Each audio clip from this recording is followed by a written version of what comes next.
फिर आपका बहुत बहुत स्वागत करता हूँ इस क्लास में। और आज हम पढ़ने वाले हैं क्लास 10th की। आज हम क्लास 10th की जो है पहली कोई पढ़ने वाले हैं, जिसका नाम है डेस्कटॉप स्नो।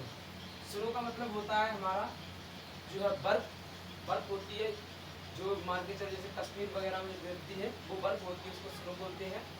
और डस्ट का मतलब होता है धूल, वही जो बर्फ की जो छोटे छोटे जो कण होते हैं, जो धूल होती है, उसी को बोलते हैं डेस्कटॉप स्नो। और इसके पोएट है हमारे रॉबर्ट फ्रॉस्ट, यानी रॉबर्ट फ्रॉस्ट ने इस पोएट को जो है लिखा है, तो उसी के बारे में पढ़ने वाले हैं।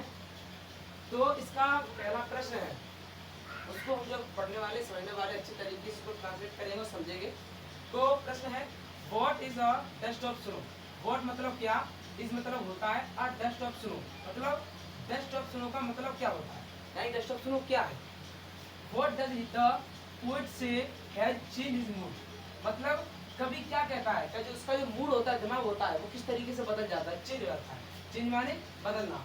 How has the poets mood change, यानी उसका जो माइंड होता है, वो दिमाग होता है, वो किस तरीके से बदलता है, और उसका दिमाग जो होता है, माइंड होता है, वो कैसे बदल जाता है, तो उसको हम समझने वाले हैं। तो इसको आंसर जो है, इसका आंसर उसको अच्छे तरीके से समझेंगे। तो इसमें लिखा है the dust of snow means the fine particles of snow, मतलब डस्ट ऑफ स्नो का मतलब मीन्स माने मतलब होता है, तो डस्ट ऑफ स्नो का मतलब होता है द फाइन। फाइन माने छोटे छोटे, फाइन का मतलब होता है हमारा छोटे छोटे, ठीक है।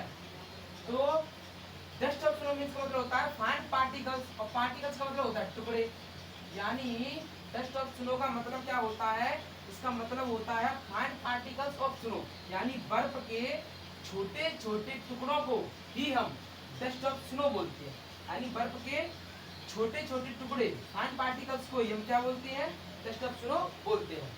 आगे है the poet was in a sad mood, यानी कि जो कवि होती है वो सैड मूड में होती है, ठीक है। जो कवि होते हैं वो दुखी मन में होते हैं, दुखी दिमाग में होते हैं। But the falling of the dust of snow, लेकिन क्या होता है, फॉलिंग, फॉलिंग का मतलब होता है गिरना, और डस्ट ऑफ स्नो मतलब बर्फ की धूल, यानी लेकिन क्या होता है कि बर्फ की धूल जो गिरती है ऑन हिम आया यहाँ पर हमारे पोट के लिए। ऑन हिम का मतलब होता है आई मीन ऑन माने पर, मतलब उस पर, यानी कभी पर जो डस्ट ऑफ स्नो मतलब बर्फ की धूल गिरती है, तो चेंज हिज मूड, उसका जो माइंड होता है, वो दिमाग जो होता है वो बदल जाता है। नाउ ही फेल्ट रिफ्रेश्ड, अब नाउ मतलब अब, फेल्ट मतलब फील का जो है यहाँ पर ये सेकंड फॉर्म है, तो वो कैसा महसूस करता है, रिफ्रेश्ड मतलब तरोताजा, अच्छा फील करता है। And wanted to enjoy, enjoy माने आनंद लेना, अब अच्छा महसूस करता है, और वांट माने चाहना, तो वांटेड टू एंजॉय यानी क्या चाहता है, वो अच्छा फील करता है, और बचे हुए अपने दिन को वांटेड टू एंजॉय, एंजॉय करना चाहता है the rest of the day, इसका मतलब होता है बचा हुआ दिन, जो हमारा दिन बच जाता है उसी बचे दिन को हम बोलते हैं रेस्ट ऑफ द डे, यानी बचे हुए दिन का आनंद लेना चाहता है, ठीक है। अब इस क्वेश्चन को एक बार रिपीट करते हैं, इसकी हिंदी वगैरह देखते हैं। तो डस्ट माने धूल होती है, स्नो माने बर्फ होती है, मीन्स का मतलब होता है, फाइन माने छोटे छोटे, पार्टिकल्स माने टुकड़े, और पोएट मतलब कवि, सैड मतलब दुखी या दुख, और मूड मतलब दिमाग। बट यानी लेकिन, फॉल माने गिरना होता है, यहाँ पर ये नाम की तरह यूज हुई है, यहाँ पर V4 है, यानी आईएनजी लगी हुई है, तो फॉलिंग मतलब गिरना, और डस्ट ऑफ स्नो यहाँ पर आएगी, वही बर्फ की धूल।